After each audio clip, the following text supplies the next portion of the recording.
Ти мисля, че ти първа ще кажеш нещо, за което ще съжаляваш. Нищо няма да кажа, нито пък аз. Тогава си тръгвай вече.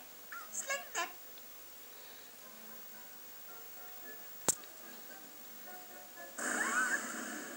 Хайде, за сега да останем заедно и да потърсим поцелуй. Да, така ще е най-добре. И то бързо.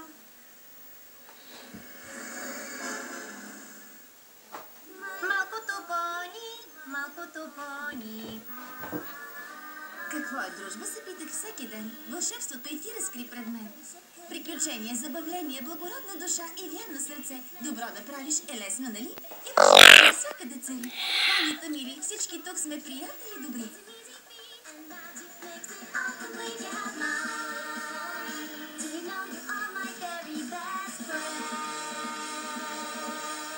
Малкото пони. Внимавай къде спиш.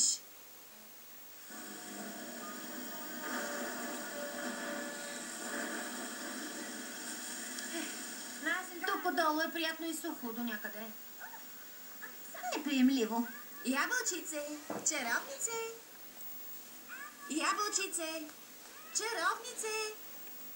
Сумрачна искрица? Влизайте вътре, момичета, бързо.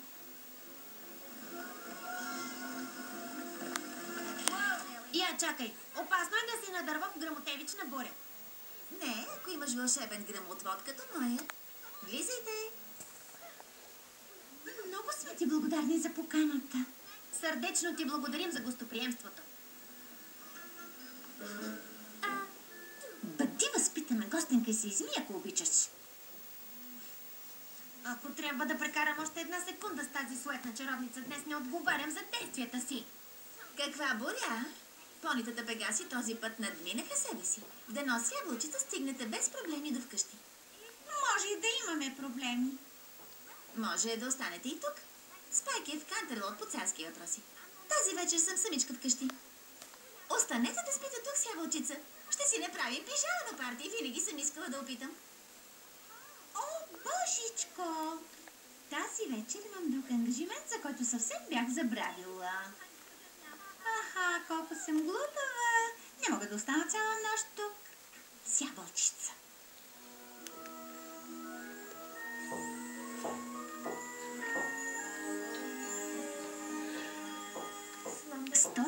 Сънища. Всичко, което искате да знаете за пижамените партита, но се боите да попитате. Личният ми екземпляр. Това е прекрасен наръчник. Само виж съдържанието. Се чаках сгоден случай да го използвам и той настъпи. Ще бъде толкова страхотно. Да, страхотно.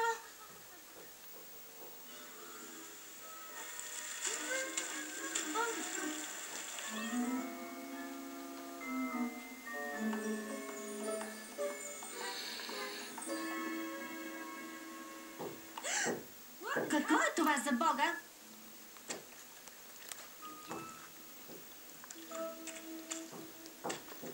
Я чакайте малко. Накарахте ми да си измия кълта от копитата, а вие си я пляскате по лицата. Глупаче, това се нарича кална маска. Те освежава и подмладява лицето ти. Гримираме се една друга. Трябва да го правим, така пише в книгата. 101 сънища, всичко, което искате да... Я, кое време стана? Трябва бързо да се прибирам вкъщи. Ужасно закъснях за нещо. Лека нощ. Май ще поостана още малко. Ура! Пижамено парти!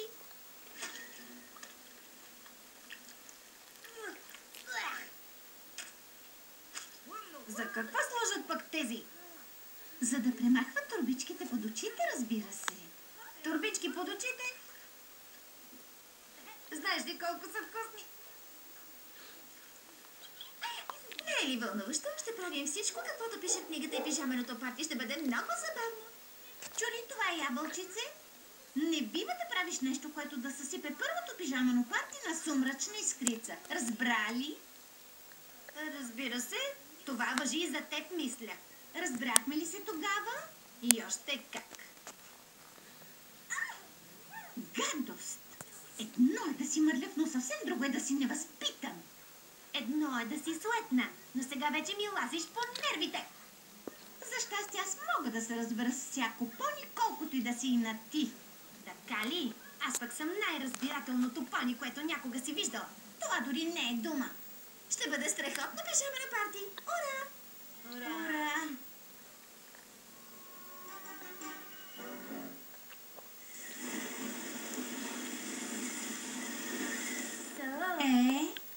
Ябълчице, добре ли се чувстваш? Идеално, чаровнице.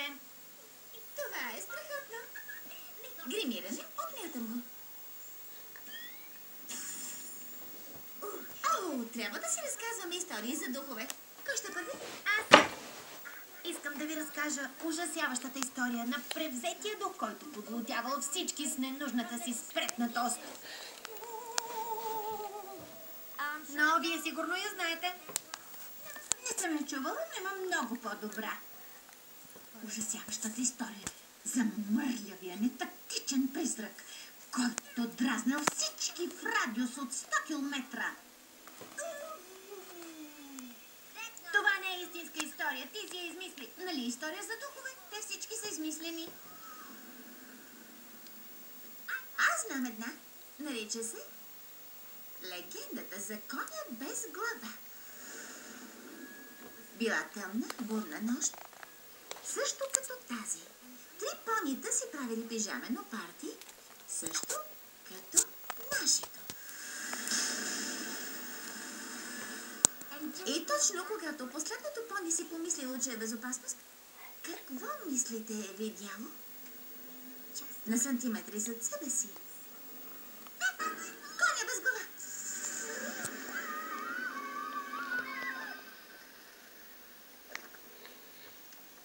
Истории за духове, отмятам го. А сега, кой иска сладкиш от маршмелоу? После го слагаш върху шоколада точно по средата. А след това внимателно поставяш втора квадратна сусамена бисквитка върху него и готово. Та-да! Не, просто ги изяждаш.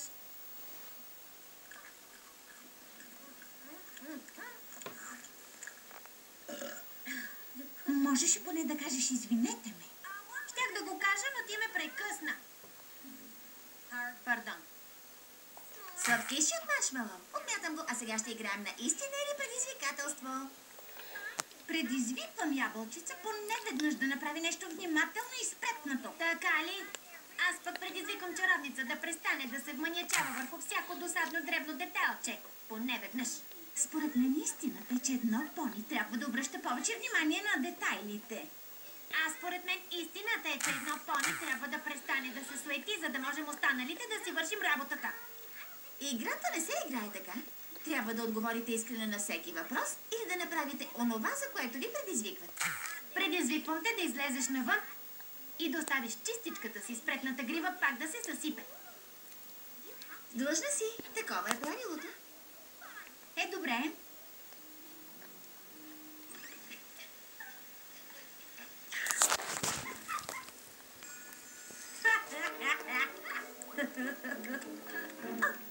Аз предизвиквам ябълчица да се облече в туалет с лъскави паети и дантелки.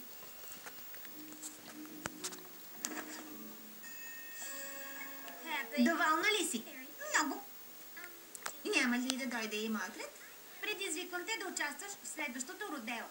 Аз пък те предизвиквам да не участваш в следващото родео. Да не си решиш гривата по 100 пъти преди лягане. А ти да я срешиш поне веднъж. Май, трябва да отметнем играта и да продължим нататък. Да видим какво е следващото забавно нещо. Искате ли? Какво означава това? Бой с възглавници? О, я стига. Изобщо не искам да участвам в нещо толкова грубянско. Е, сега си го изпроси.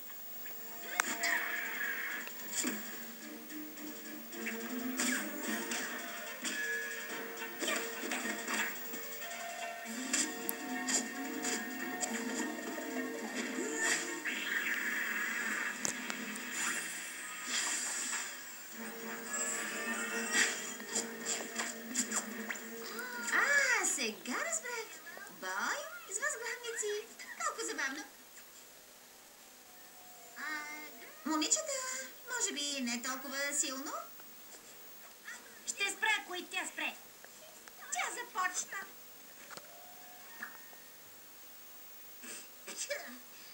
Май е най-добре да си пожелаем лека нощ и да поспим.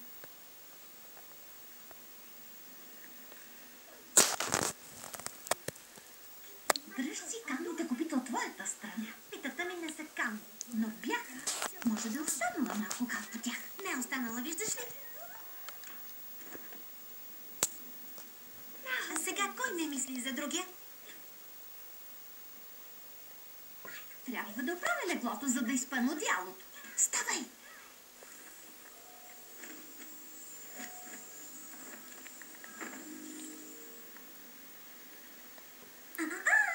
Ще развалиш всичко. Трябва да го направиш ето така.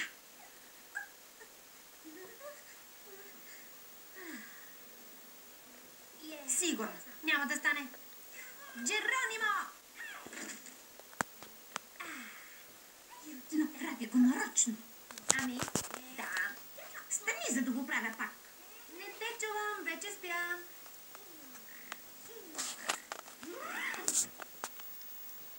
Няма да мръдна. Ще мръднеш, ако искаш да получиш одеяло. Дай си ми го. Няма. Ще ми го дадеш? Няма. Дай го. Няма. Дай го. Стига толкова. Тук пише, че най-важното на пижаменото парти е да се забавляваш. А заради вас двете, сега не мога да го отметна. Положих всички усилия да се разбирам с нея.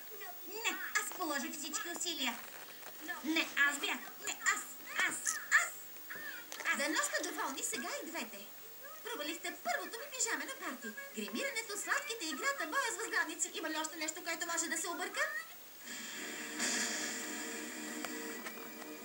Съжалявам, че попитах.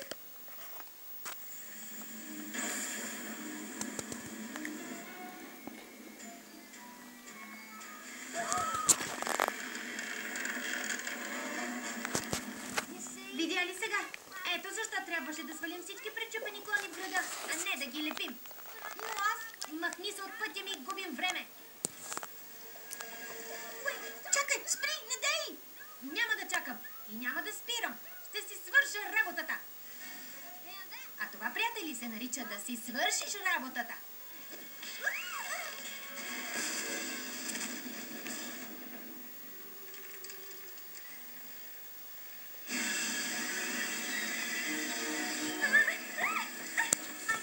Опитах се да ти кажа, че клонът ще падне тук вътре. Да беше опитала по-настоятелно.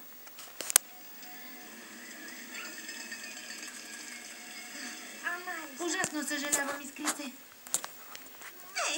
Нищо. Всъщност не е нищо. Насред спалнята ми има огромен клон от дърво. Тук не пише, че на партито трябва да вкараш клон вкъщи. Или поне още не съм намерила такъв текст.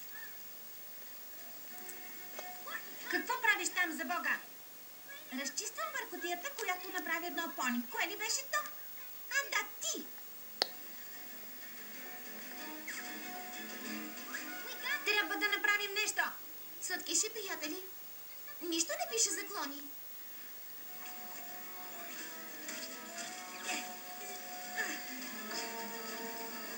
Да му се не види, чаровнице. Зарежи тези дреболи и ми помогни да измъкнем това. Казах, ела тук и ми помогни. Виж. Добре де, съжалявам. Какво каза? Казах, че съжалявам. Трябваше да те послушам, когато забеляза на къде ще падне клонът.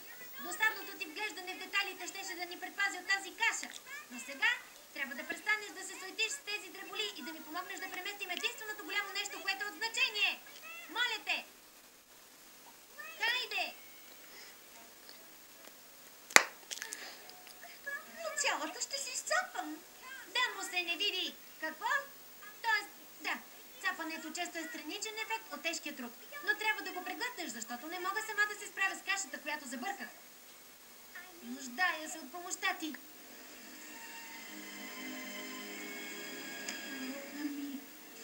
Да го направим. Все пак има раздел за пижамени партита в задния двор.